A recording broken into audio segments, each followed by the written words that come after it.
రాజన్న సిరిసిల్ల జిల్లా ముస్తాబాద్ మండలం బదనకల్ గ్రామంలో శ్రీ పెద్దమ్మ పెద్దిరాజుల ఆలయ వార్షికోత్సవంలో వేడుకలు 3 రోజుల పాటు కండ్ల పండుగగా ముదిరాజ్ సంఘ సభ్యులు నిర్వహిస్తున్నారు.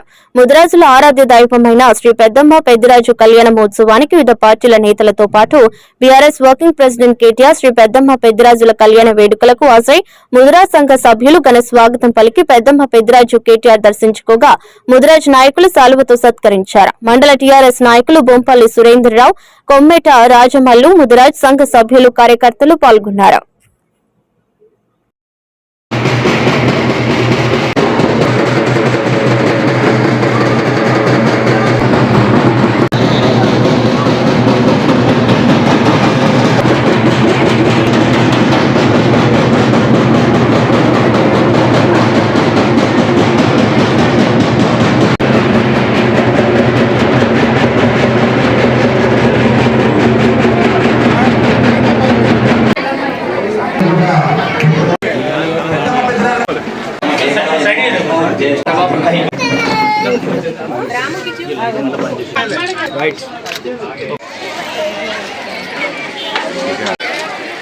సిరిసిల్ల జిల్లా ముస్తాబాద్ మండలము బదనకల్ గ్రామంలో పెద్దమ్మ పెద్దిరాజుల మహోత్సవ కార్యక్రమం అనేది గత 3 రోజుల నుండి ముదిరాజ్ సంఘం ఆధ్వర్యంలో నిర్వహించడం జరుగుతూ ఉంది.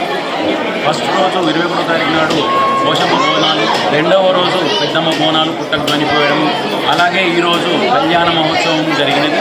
ఆ తర్వాత గావ పట్టుట, అన్నదాన కార్యక్రమం కూడా అంగరంగ వైభవంగా నిర్వహించడం జరిగింది. ఈ అన్ని కార్యక్రమాలు మా సంఘం యొక్క అధ్యక్షుల వారు జల్లా మల్లయ్య గారి ఆధ్వర్యంలో, అలాగే చిగురు నారాయణ, శ్రీకాంత్, వెంకటస్వామి గారు, అలాగే మా సంఘ సభ్యుల కార్యవర్గం అందరూ కలిసికట్టుగా ఈ యొక్క కార్యక్రమాన్ని నిర్వహిస్తూ మా గ్రామ ప్రజల ఆశీస్సులు, అలాగే అమ్మవారి దీవులతో, వారి సహకారంతో మా కుల సభ్యుల యొక్క పండుగని ఆ వాతావరణం కూడా చల్లటి వాతావరణాన్ని కల్పించి మంచి వాతావరణంలో మేము ఈ పండుగ నిర్వహించుకోవడానికి ఈసారి కూడా ఇంతటి మంచి కార్యక్రమం నిర్వహించుకోవాలని కూడా మేము అనుకుంటున్నాము. ఈ అమ్మవారి దీవెనలు ఎప్పటికీ ఇలాగే ఉండాలని పాల్గొన్నారు. వారందరికీ పెద్దమ్మ తల్లి ఆశీస్సులు ఉండాలని చెప్పి తెలియజేస్తూ మరి రానున్నటువంటి కాలం కూడా మరి ఐశ్వర్యాలతో మరి దినదినంగా మేము ఆర్థికంగా, విద్య, వైద్య, ఉద్యోగాలలో గొప్ప స్థాయిలో ఉండాలని చెప్పి అమ్మవారిని కూడా మేము వేడుకోవడం జరిగింది. మరి వారి ఆశీస్సులతోనే మేము ముందుకు పోతామని చెప్పి తెలియజేస్తాం.